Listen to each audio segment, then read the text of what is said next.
Hey guys, in this video we're going to talk about the nutrients that make your muscles grow, okay? We're also going to be talking about other things that will slow down the breakdown of muscle. So let's say you're going into menopause, you're getting older, and your muscles are getting weaker and you're having loss of collagen underneath your arm. This video is for you. Or you just want to build up more muscle. The myth is that you need just more protein to build muscle. Okay, so check this out. You eat protein, which is basically animal muscle. You might have eggs, you might have fish. It's the muscle of that animal. And you digest it, and your liver and your stomach and your intestines and enzymes start breaking down into these small particles or building blocks called amino acids. Okay? Amino acids are the foundational building blocks of protein. So it takes certain acids, it takes certain enzymes to break it down. All right?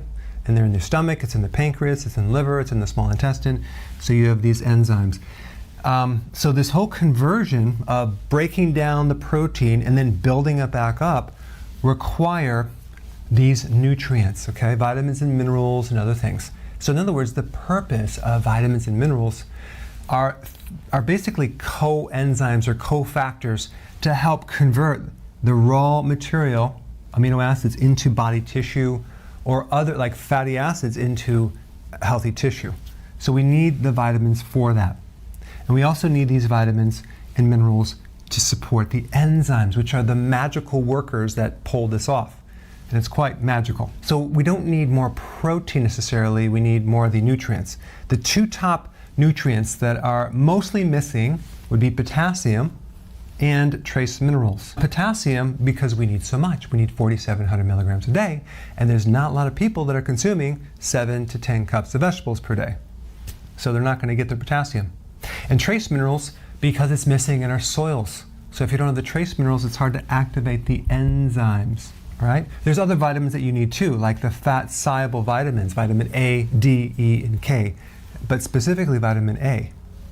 But most people get those. And you need certain B vitamins, which most people can get easily, and vitamin C. These are all necessary in the conversion into actual muscle tissue, okay? And of course, if you exercise, you're going to break down tissue and you start building back up, and that's a necessary thing. But I want to go through some common issues that people have that might not necessarily relate to nutrition in general. It relates to amount of sugar and refined carbs. So in the other videos I talked about insulin resistance, okay? And that's a condition where your cells no longer allow insulin into the cell as much as it should, so it's kind of blocked.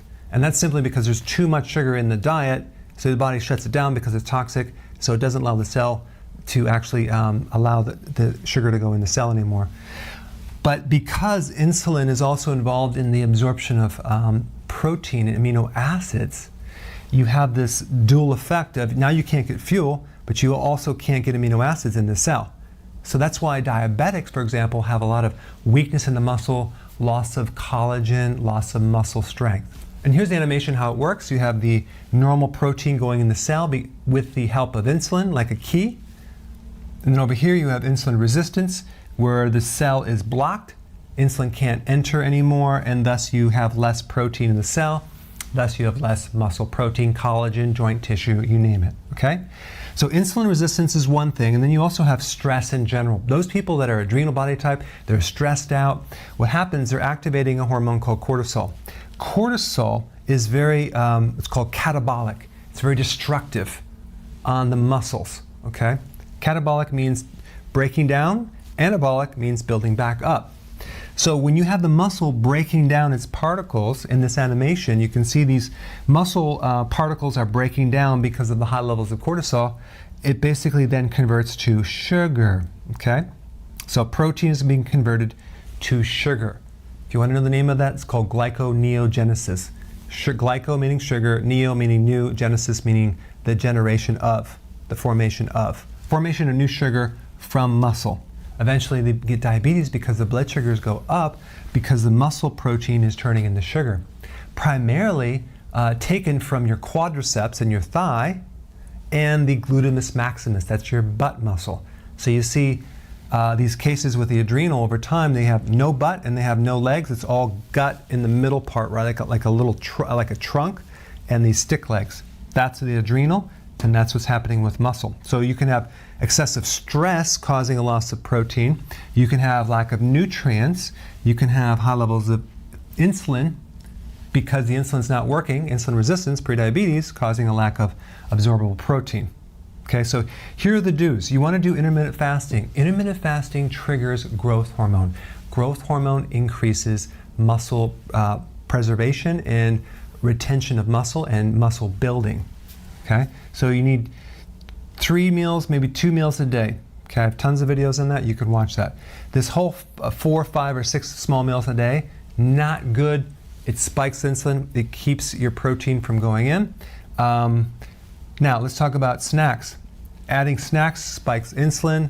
Again, causes more protein problems. You would think that having protein snacks between the meals is going to help your muscles. No. So you don't want to do any snacks, because you want to do intermittent fasting, because that way you can heal insulin resistance, okay? Now that's why the pre and post meals or even protein meals is a bad idea.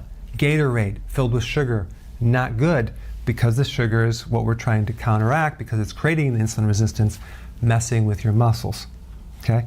Now, as far as a lot of people, this is a mistake they make. They have protein powder, so whey protein powder, thinking they're going to drive all this protein into the muscle. But that's going to spike insulin. You'd be better off having a fattier protein. The more fat, the less insulin spike, the better. Okay? Moderate amount of protein, okay? 3 to 6 ounces. Don't go with like massive amounts of protein. Like I see people just eating so much protein thinking that's helping them when it's just overloading the liver. Your body can't handle that much protein. It just puts stress in the liver. If you're 18 years old, you can pretty much handle it, but eventually it starts slowing down. I don't even think at 18 you could probably handle too much. Then we have the type of exercise. If you ever see a long distance runner, they don't look very muscular, do they? They kind of have smaller muscles, probably because of the carbo loading or just the glucose they consume. If you take marathon runners, they have this thing called GU, which is just pure sugar, and they're taking this sugar, they're running out, they're doing a lot of carbs. Unfortunately, that's going to create more insulin resistance and block the muscle. Not to mention, the sustained exercise increases cortisol and it causes muscle wasting. A much better exercise would be high intensity interval training, because that can spike growth hormone and preserve your muscles as well.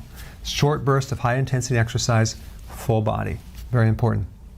Sleep is also necessary to increase growth hormone. Stress is not good, so these are the things you don't want to do. These are the things you want to do. Okay, so hope this summary helped, and go ahead and apply it and give me your comments. Hey, I just wanted to take a moment to thank you personally. There's so many of you that have gotten this book, and the feedback that you're giving me is mind-blowing. Thank you so much. I really appreciate it. And if you wouldn't mind, I have one quick favor. To put your unbiased review on Amazon, I would really appreciate it. Thank you so much.